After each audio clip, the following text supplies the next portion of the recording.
तर आपला पुढचा टॉपिक आहे ड्युअलिटी ऑफ ॲटिट्यूड्स. आणि त्याचा अर्थ असा होतो की ॲटिट्यूड्स नेहमी पेअर्समध्ये येतात, ड्युएल असतात.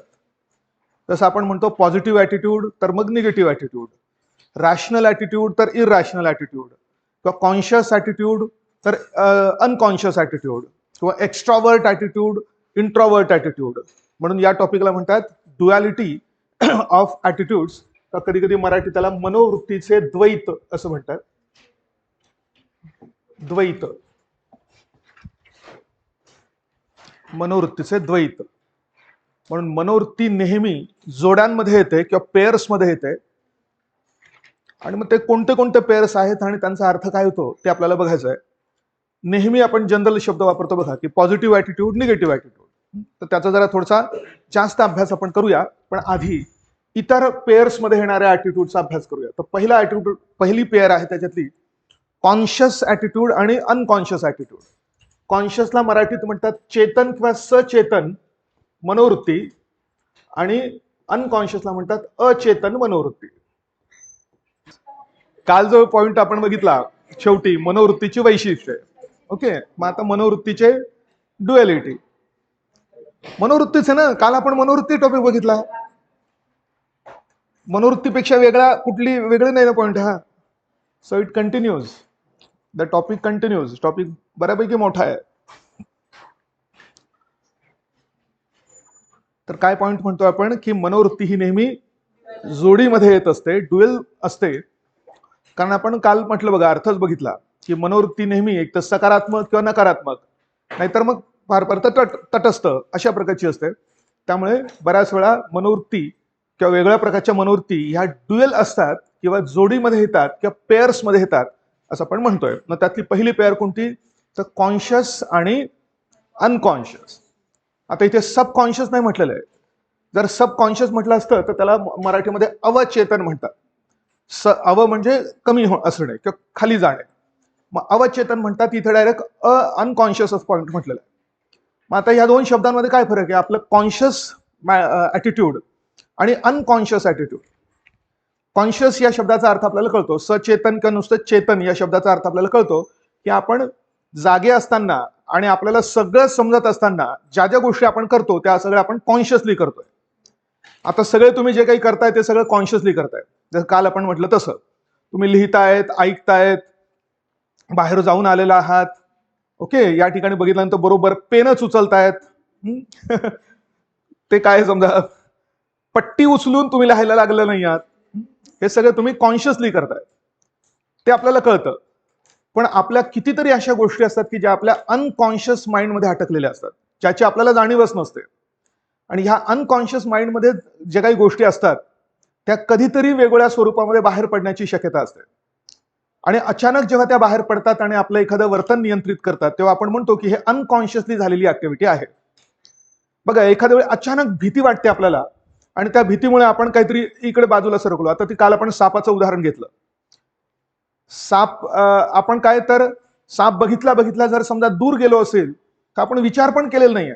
पण सापामुळे भीती वाटणे ही आपल्या एकदम अनकॉन्शियस माइंडमध्ये लहानपणापासूनच राहिलेली अशा प्रकारची गोष्ट असते. पण म्हणतात अशा प्रकारची फिलिंग असते ती याच्यामध्ये. भीती ही अनकॉन्शियस माइंडमधली सगळ्यात महत्वाची फिलिंग आहे असं म्हटलं जातं. आणि फक्त लहानपणापासून नाही तर मानवाच्या उत्क्रांतीमध्येच राहून गेलेली भीती आहे ती. म्हणजे उत्क्रांतीमध्ये माकडाच्या बाबतीत ज्या ज्या काही गोष्टी आपल्यामध्ये राहून गेलेल्या आहेत तर त्यातली भीती ही गोष्ट पण राहून गेली आहे. कशी काय? मंकीला भीती असायची का? तो एक त्या म्हणजे इव्हन बऱ्याचशा प्राण्यांमध्ये स्विफ्ट रिफ्लेक्स ऍक्शन देण्याची जी काही प्रवृत्ती असते ती भीतीमुळे असते. डॉग्स पण बघा, छोटासा जरी आवाज आला किंवा काहीतरी कुठेतरी काहीतरी पडलं तरी ते लगेच कॉन्शियस होतात, कारण ती अनकॉन्शियस माइंड मधली त्यांची जी भीती असते ती अशा रीतीने जागृत झालेली असते. तर मंकी सुद्धा त्यांना म्हणजे बहुतेक सगळ्या प्राण्यांनाही आपल्याला कोणीतरी खाईल, आपल्याला कोणीतरी भक्ष्य बनवेल अशा प्रकारची भीती असते. आणि म्हणून त्यांच्या बऱ्याचशा सिस्टम्स ह्या अशा जागृत असतात. तर कान त्यांचे पटकन वळतात. का वळतात? कारण त्यांना कंटिन्युअसली आजूबाजूला चाहूल घ्यायची असते. नंतर जेव्हा त्यांचा माणूस बनला तेव्हा आपला कान हळूहळू स्टीप होत गेला. आता आपल्याला चाहूल घेण्याची गरज पडत नाही. बरोबर आहे का? कारण आपण डायरेक्ट वळू शकतो जर मागून काही आवाज आला असेल तर. मंकीला झाडावर असताना असं डायरेक्ट वळणं काही शक्य नव्हतं, कारण छोटीशी फांदी, आणि त्यामुळे झाडावर असताना न वळता त्याला मागून काहीतरी आवाज आला समजा, तर त्याची चाहूल घेण्यासाठी मग त्याच्या कानाचे रिसेप्टर जे आहेत ते आपल्यापेक्षा कितीतरी स्ट्रॉंग असतात, तर तो पटकन असा वळवून, आणि पुन्हा दोन वेगवेगळे कान सुद्धा त्याला वळवता येतात, म्हणजे एक कान स्टीप ठेवून दुसराच फक्त वळवता येतो. हे डॉगच्या बाबतीतही आपण बघतो.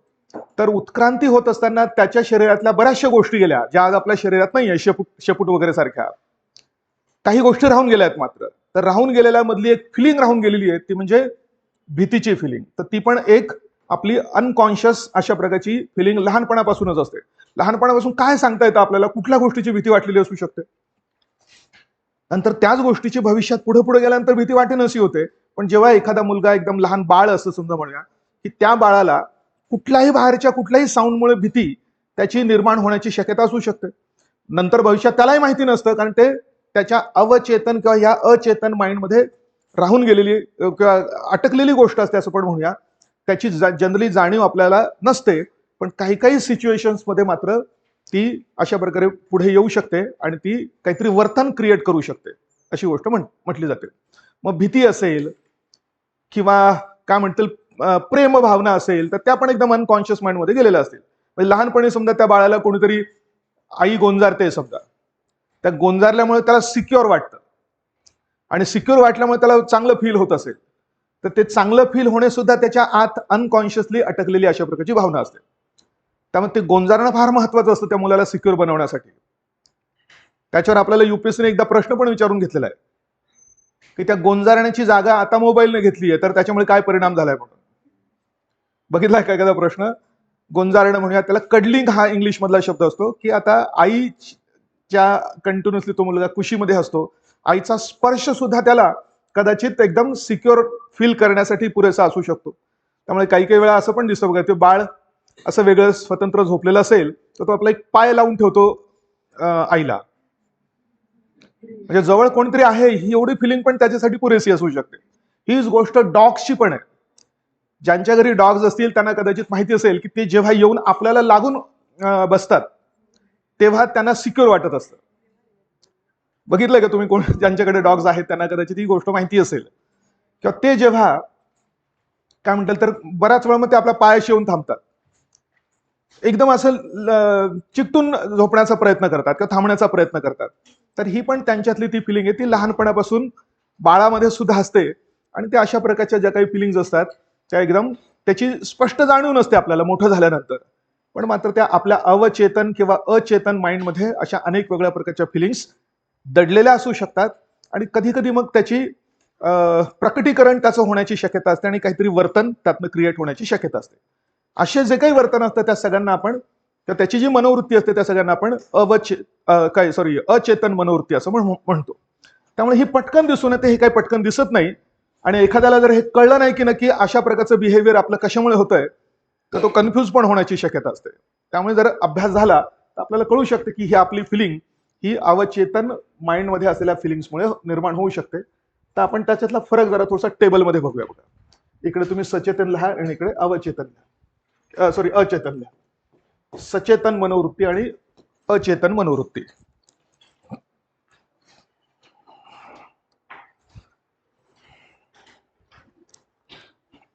पहिला पॉइंट इथे, हे सचेतपणे ठेवलेले विश्वास किंवा मते असतात.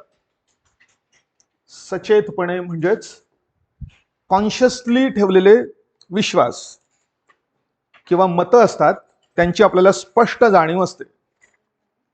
ते सचेतपणे ठेवलेले म्हणजे कॉन्शियसली ठेवलेले, विचारपूर्वक ठेवलेले, सचेतपणे ठेवलेले विश्वास किंवा मतं असतात, त्यांची आपल्याला स्पष्ट जाणीव असते.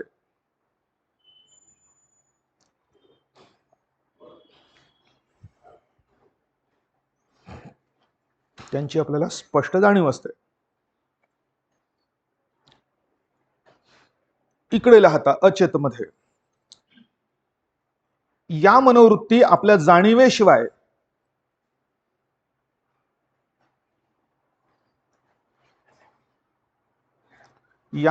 आपल्या जाणीवेशिवाय आपल्या विचार व वर्तनावर प्रभाव टाकतात.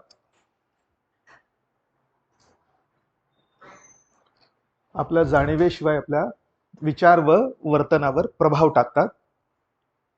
त्या बहुधा लहान वयातच तयार होतात. त्या बहुधा लहान वयात तयार होतात आणि खोलवर रुजलेल्या असतात. They are deeply seated. त्या खोलवर रुजलेल्या असतात.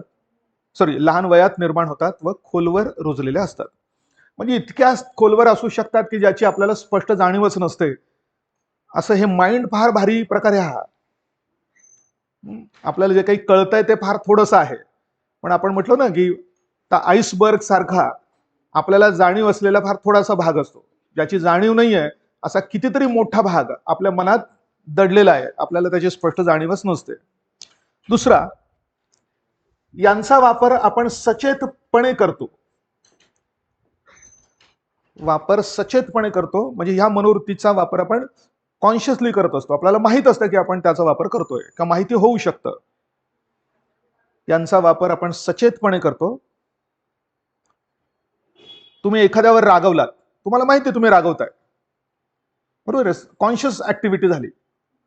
पण एखाद्यावर भीतीपोटी तुम्ही रागवलात किंवा भीतीपोटी एखादी कृती केली आणि नक्की तुम्ही का कृती केली हे तुम्हाला कारणच कळलं नाही. एकदम अचानक कृती झाली, एकदम अचानक काहीतरी भीती झाली तुम्हाला. जसं त्या सापाच्या बाबतीत अचानक भीती वाटली म्हणून तुम्ही एक तर लांब पळतात, नाही तर त्याला तात्काळ मारण्याचा प्रयत्न करतात. हे अचेतनपणे झालेली कृती पण असू शकते, बरोबर आहे. सचेतनपणे जर करायची म्हटली तर तो माणूस काय विचार करेल की अजून मला चावलं तर नाहीये, मी काय मारायचं त्याला. किंवा हा प्रत्येकच साप काही विषारी नसतो, त्यामुळे कदाचित हा साप विषारी असेल का नसेल याचा विचार केल्यानंतर आपण पुढे कृती करू. हे कॉन्शियस माइंड जर आपलं काम करत असेल तर तशी कृती होईल. पण तसं नसतंच बऱ्याच वेळा, कारण ती भीती जी असते आपल्या अचेतन माइंडमध्ये शिरलेली, की आपल्याला एक माहिती असतं आधीपासून, साप म्हटला की भीती, बरोबर आहे. हीच गोष्ट त्या सर्पमित्रांना नाही वाटत मात्र, कारण त्यांनी त्यांच्या कॉन्शियस माइंडचा वापर केलेला आहे, विचारांचा वापर केलेला आहे, म्हणून त्यांना कळतं की प्रत्येकच साप हा विषारी नसतो. आणि जरी विषारी असला तरी त्याला कसं पकडायचं की जेणेकरून आपल्याला तो चावणार नाही याची पद्धतही त्यांना माहिती असते. आपल्याला माहिती नसेल तर आपण काय करणार, त्याला पकडायचं असलं तर चुकीच्या पद्धतीने पकडू शकतो. आणि सापाच्या मानेमध्ये सुद्धा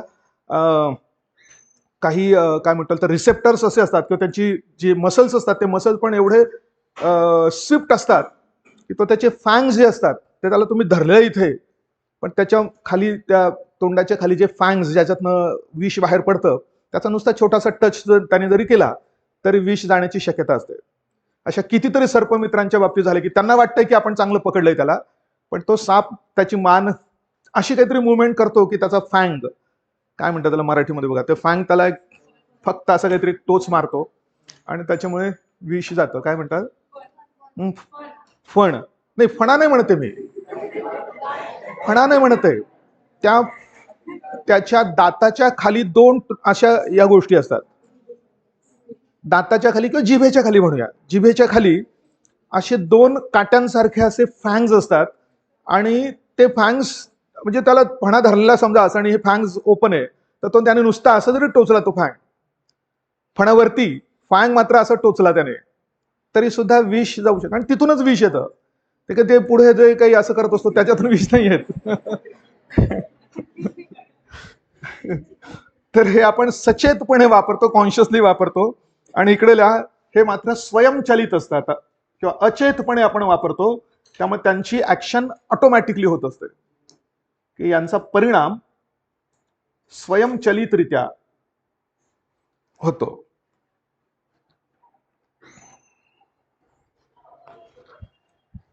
त्याचाच अर्थ पुढे तिसरा, हे जाणीवपूर्वक असतात व नियंत्रित असतात. म्हणजे आपण नियंत्रण करू शकतो त्यांचं.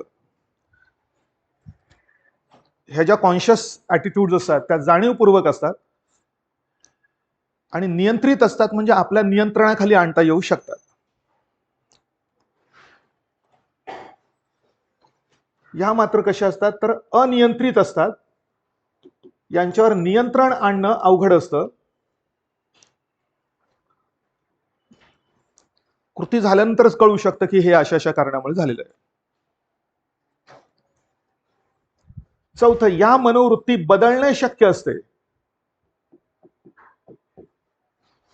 कारण कॉन्शियसली आपण प्रयत्न करून अशा काही चुकीच्या असतील कॉन्शियस तर त्यात बदलू शकतो आपण, पण या बदलणं अशक्य असतं, सहज शक्य अजिबातच नसतं.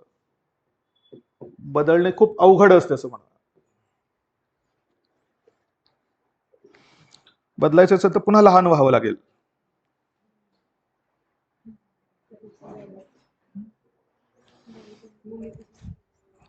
पाचवं, या कमी उत्स्फूर्त असतात, म्हणजे पटकन त्याची प्रतिक्रिया येईल असं नाही. कमी उत्स्फूर्त असतात आणि ह्या अधिक उत्स्फूर्त असतात, कारण एकदम अचानक त्यांची प्रतिक्रिया येत असते.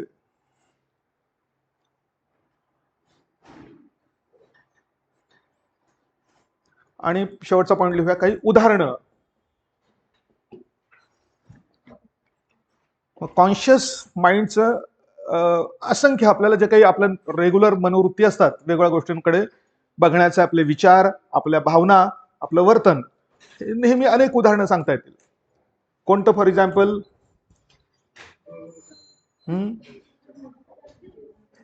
कोणतं?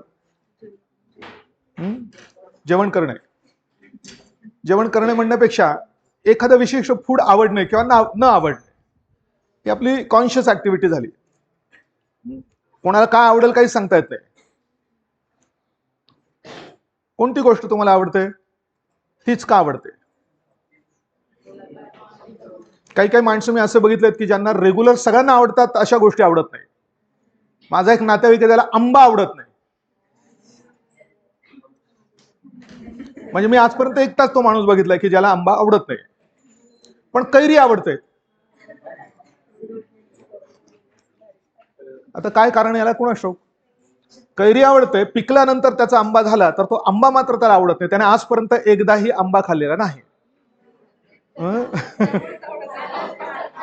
कशामुळे आवडत नाही?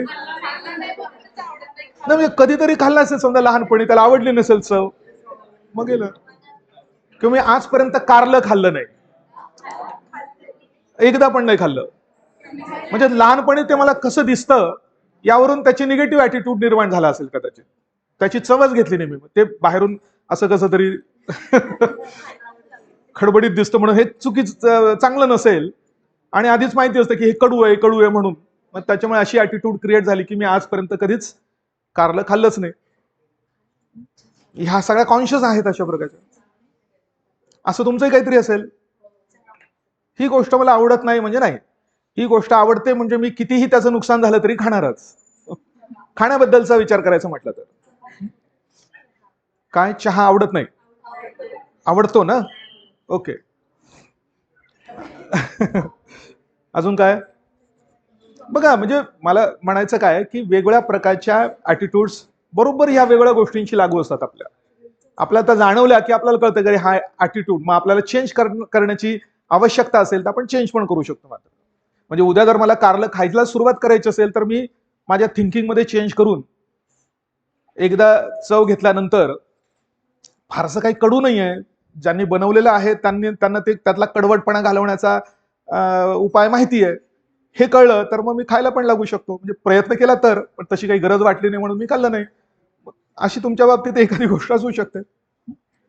तर या असंख्य गोष्टी आहेत. आणि मोठ्या मोठ्या मतं जी असतात, समजा आता उदाहरण घ्यायचं तर मग समलैंगिकतेबद्दलचं मनोवृत्ती आपण विचारपूर्वक हे करणार, किंवा अबॉर्शन बद्दलचे काय मतं आहेत, किंवा पर्यावरण वृक्ष तोडीबद्दलचे काय मतं आहेत, हे सगळे आपले कॉन्शियसली विचार करून आणि कॉन्शियसली निर्माण झालेल्या भावनांच्या माध्यमातून निर्माण झालेले असतात. पण सबकॉन्शियसची म्हणजे बघा, आता विशेषतः उदाहरणं सांगताना जातीविषयक मनोवृत्ती एकदम खोलवर रुजलेल्या असतात. लहानपणीच कुठेतरी काहीतरी ऐकलेलं असतं आपण. किंवा भाषेविषयक मनोवृत्ती की आपली भाषा चांगली, इतरांची चांगली नाही. म्हणजे हिंदीला विरोध सगळेच का करत नाहीत, काही मात्र एकदम वेगाने विरोध करतात, एकदम स्ट्रॉंगली करतात, काही पक्ष करतात स्ट्रॉंगली. मग त्यांना असं वेगळं काय वाटतं? दुसऱ्या भाषेचा एवढा विरोध का त्यांचाच, सगळ्यांचा नाही आहे. म्हणजे त्याचा अर्थ लहानपणापासून त्यांना बिंबवलेलं असेल की मराठी चांगली, मराठी चांगली, मराठी चांगली, मराठीच्या व्यतिरिक्त दुसऱ्या भाषेतल्या लोकांनी या ठिकाणी यायचं नाही, त्या भाषा आमच्यावर थोपवायच्या नाही, भले आम्ही बोलू त्या सगळ्या भाषा. मराठी लोकांचं वैशिष्ट्य आहे. हे जेव्हा हिंदीचा वाद निर्माण झाला होता तेव्हा भरपूर गोष्टी अशा पण आल्या की मराठी माणसाला हिंदीचं वावडं नाही आहे. कोणी जर आपल्याशी हिंदी बोलत असेल तर आपण तोडकं मोडकं का होईना त्याच्याशी हिंदी बोलतोच, असं म्हणत नाही की तू मराठीच बोल असं म्हणून. मुद्दा केव्हा येतो? थोपवण्याची गोष्ट जेव्हा येते, किंवा आम्ही मराठी बोलणारच नाही असा उद्धटपणा जेव्हा लोक करतात, तेव्हा मग त्यावेळी अशा प्रकारच्या घटना घडताना दिसतात. हे जनरली ट्रू आहे का बघा. कोणी आपल्याशी हिंदी बोलायला लागला की आपल्याला जरी येत नसलं विशेष, बंबई या हिंदी मेरेकू तेरेकू असं करून आपण बोलण्याचा प्रयत्न करतोच. उलट आपल्याला असं वाटतं की नाही आपण बोललं पाहिजे त्याच्याशी हिंदी, त्याला आपण उलट सांगत नाही. म्हणजे मी तरी अशा प्रकारची गोष्ट करतो. मी ते झाल्यानंतर माझ्या बाबतीत मी जाणवलं मला ते की नाही आपण हिंदी बोलण्याचा प्रयत्न करतोच.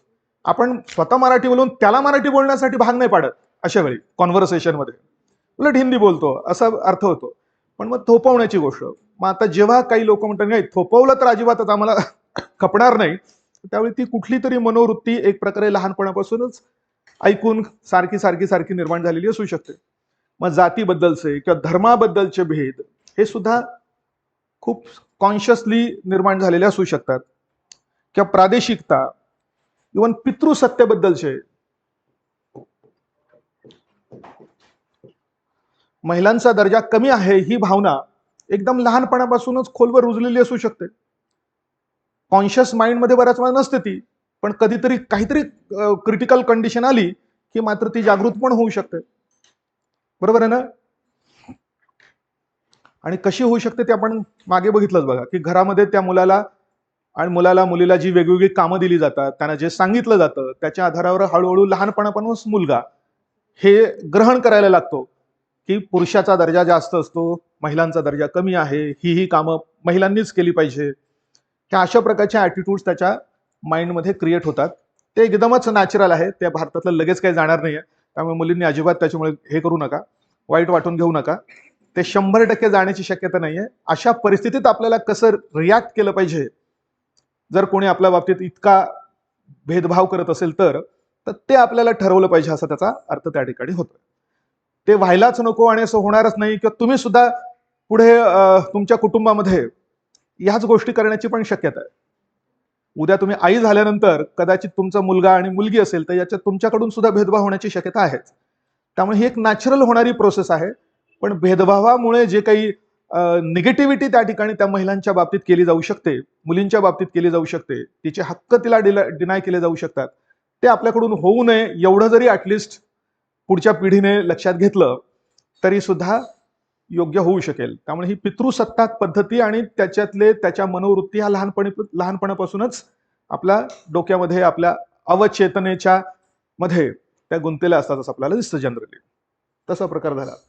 म्हणून हा पहिला एक हे झाला. हा, क्लॉस्ट्रोफोबिया हा सुद्धा ही अवचेतनच भावना आहे. क्लॉस्ट्रोफोबिया म्हणजे काय तर म्हणजे बंदिस्त जागांची भीती. आणि बऱ्याच वेळा असते काही लोकांना वरती उंचीची भीती असते. म्हणजे उंचावर गेल्यानंतर खाली बघितल्यानंतर एकदम घाबरल्यासारखं भीतीसारखं वाटतं. म्हणजे याचा अर्थ पूर्वी कधीतरी हे बघितलेलं असू शकतं. म्हणजे मी हे वाचल्यानंतर बऱ्याच वेळा मी आपल्याकडे आहे का, माझ्यात अशी कुठली गोष्ट आहे का की जी अवचेतनेत आहे किंवा अचेतन माइंड मध्ये आहे, पण आत्ता सध्या आपल्याला जाणवत नाहीये, असा विचार केल्यानंतर कळतं की पाण्याची भीती असू शकते बऱ्याचदा. मग मला आठवली एक गोष्ट अशी की लहानपणी म्हणजे बऱ्याचदा अशा प्रकारचे स्वप्न पडायचे की मी कुठल्या तरी एका ब्रिजवरून चाललोय, इकडून पाणी तिकडून पाणी दिसतंय आणि हे पाणी हळूहळू जवळजवळ यायला लागलंय आणि आता सगळा ब्रिज पाण्याने भरून चाललाय आणि मी पुढे पुढे चाललोय. मग नंतर मी खूप विचार केल्यानंतर मला असं आठवतं की कदाचित मी आई बरोबर कुठेतरी जात होतो आणि त्यावेळी छोटी जरी नदी लागली असेल आजूबाजूला दिसणारी ब्रिजवरून जाताना, तर ती छोटी लहान मुलासाठी छोटी नदी म्हणजे मोठा पाण्याचा साठा झाला आणि त्यावेळी कदाचित ते बघितल्यामुळे भीती वाटली असेल कदाचित आणि त्यामुळे ते कुठेतरी सबकॉन्शियस माइंड मध्ये राहिलं असेल. पण ही लहानपणीची गोष्ट आहे, आता काही भीती वाटणार नाही, कारण आता सचेतन माइंड काम करू शकतं. आता माहिती आपल्याला की हे पाणी काही येणार नाहीये आपण जर कसं जात असेल तर, पण अशा प्रकारच्या गोष्टी होतात. त्यामुळे अशा वैविध्यपूर्ण गोष्टी आहेत. माइंड फार फार मोठं आहे आणि हे मानसशास्त्रज्ञांनी त्याच्याबद्दल खूप खूप विचार करून ठेवलेला आहे. अनेक थिअरीज मांडण्याचा प्रयत्न केलेला आहे. माणूस एखाद्या परिस्थितीत आज जसं वागतो तसंच का वागतो याच्या मागची सायकोलॉजिकल रिझन्स अनेक शोधून काढण्याचा त्यांनी प्रयत्न केलेला आहे. असं प्रकार त्या ठिकाणी होतं. ते थोडंसं वरवर जरी कळलं आपल्याला तरी सुद्धा पुरेसं होऊ शकेल.